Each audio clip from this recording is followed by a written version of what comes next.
Another woman I'd like to introduce you to is Charlotte Austin Blake, and she is a storyteller, one of my favorite storytellers, and she lives in Philadelphia. And she wrote this called Grandma's Rap.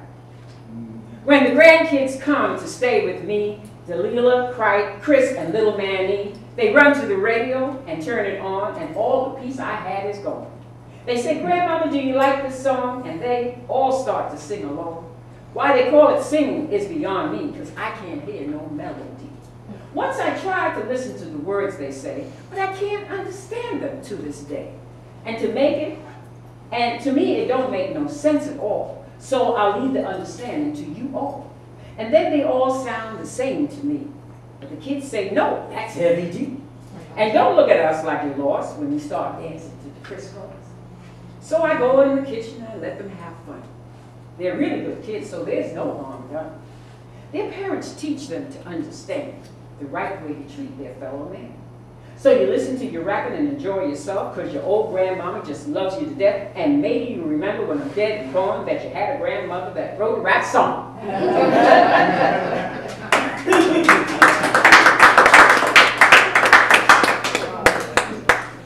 Mary Cassette was born in 1844.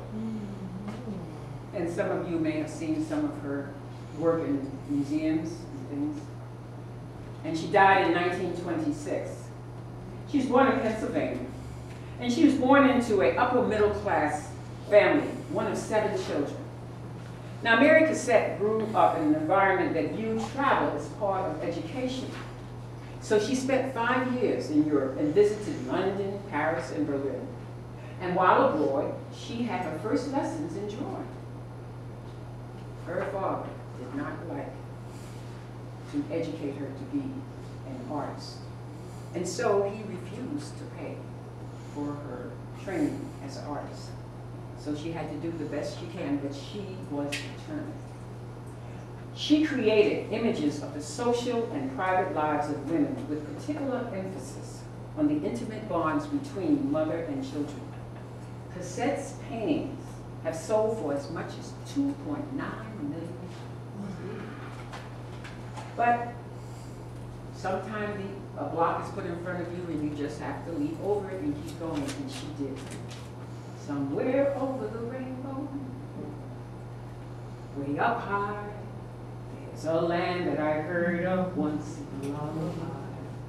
Somewhere over the rainbow, skies are blue, and the dreams that you dare to dream really do come true. Someday I will wish upon a star and wake up where the clouds are far behind me, where troubles melt like lemon drops out way above the chimney tops. That's where you find me. Somewhere over the rainbow, bluebirds fly, birds fly over the rainbow. Why then, oh why can't I? If happy little bluebirds fly beyond the rainbow, why, oh why can't I? You are singing better and better. PS 165, as Carolyn mentioned, has been a very interesting gig for me. Now, when I spoke to Carolyn, what happened, I think part of the reason I called you, Carolyn, because there was a lady in my church who said to me, you call Carolyn because I'd like her to write an article about you. That was I know it had some article. The article has never been written. It will. Since you brought it up. And so she called me in to interview me to be a teaching artist. And I said to myself, what is that? But I didn't want to do it. So I had help from all my mentors. And I'm the storyteller who prefers to work with teenagers. Yeah. So when the principal said, no, that's not what we want you to do, you will have to do 3rd grades, I said, oh Lord, I'm going to need a lot of help here. And so we have struggled. But I have to say that this term was very, very comfortable for me. I don't know why, but it really was comfortable. I got the lesson plan done afterwards, but not 3 weeks after, as before. And the journal was done. And I knew what I was going to do when I walked into the class. And my goal is to train the kids to tell their story. The most important story in the world is your story. So each of the children who want to will get up and they will tell their story. The teachers have already told them to ask their parents about where they are from, where they were born. And so they have to get up in front of the class, put their hands to their sides, not rock from one side to the other, and tell their story. And that's what they did. So I only had 2 sessions with them. And pretty much most of them who want to have told. So I only have an hour. So I'm there at 8:30. 7 o'clock, I'm in the car. I live in Chelsea, so off I go. And I usually get there around 8 and trying to find a parking space. On Wednesdays, it's not bad because you can park anywhere. And had 2 wonderful teachers whose classes are just great. And there's no discipline problems or anything. They know how to do class management. And so I walk in, I start singing a salutation in Spanish, and they pick that up. I teach them a rap, and then they, as I said, they tell their own story. We will be interviewing seniors in a senior assisted facility. We will have, I'll be teaching them how to interview. They have questions that they have to ask each other, and I'll give them a sheet of questions that they have to ask the seniors. And so we hope to go to the senior assisted living place in Brooklyn. The school has to provide buses, and we will probably go at the end of March. And then we'll come back and talk about what we learned, what it was like to interview seniors. And then we'll go back the first week in April, just before the holidays start, and we will have a program for them. So it has really been wonderful, the 2 sessions, and we have just 10 sessions. Next week I'll see them on Wednesday and Friday, and it has really been going well. And after I teach them the rap. I don't write anything on the board. They have to memorize everything. Then I said, since you've been so good, I will tell you a story. So on Monday I told them a bilingual story. And so when I said milk, they had to say leche. When I said carne, they said meat. When I said pollo, they said chicken. So they're learning those Spanish words. And then Wednesday, I told another story. And so I'm going to tell you that story today. When I first started telling the story, the boy sitting next to me said, "That's racist, Miss Thomas." I said, well, you know what? That's a thought.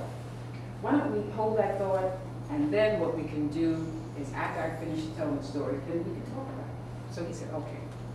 Once upon a time, in Frog Kingdom, there was a black frog. He was as black as a toad. He was not green like the other frogs. All the other frogs who lived in Frog Kingdom were as green as grass. Some green frogs in Frog Kingdom didn't like the black frog because he looked different from them. And the black frog was very unhappy about this. One day, this sad black frog left Frog Kingdom. And while walking, she came upon a magical green grasshopper. The magical green grasshopper asked the black frog, "Why are you so sad? Looks like you've been crying." "I'm not like the other green frogs of Frog Kingdom," she said. "If you were as green as all the other green frogs, would that make you happy?" asked the magical green grasshopper. "Oh yes, I would be happy," said the black frog. The magical green grasshopper said then, "What is your wish?" "I wish to be as green as the other frogs in Frog Kingdom." The magical green grasshopper said, "Fine, I will grant that wish." And very slowly, the black frog started to turn green. And she thanked the green grasshopper, and off she went to play leapfrog with the other green frogs of Frog Kingdom. The first green frog from Frog Kingdom told the black frog, now looking as green as grass, "Even though you are as green as grass, I still don't want to play with you because your head is too big."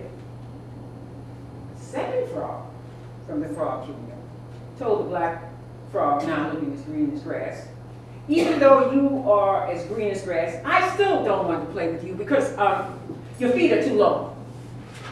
The third green frog, a frog kingdom, told the black frog, now looking as green as grass, even though you are as green as grass, your eyes are too tiny.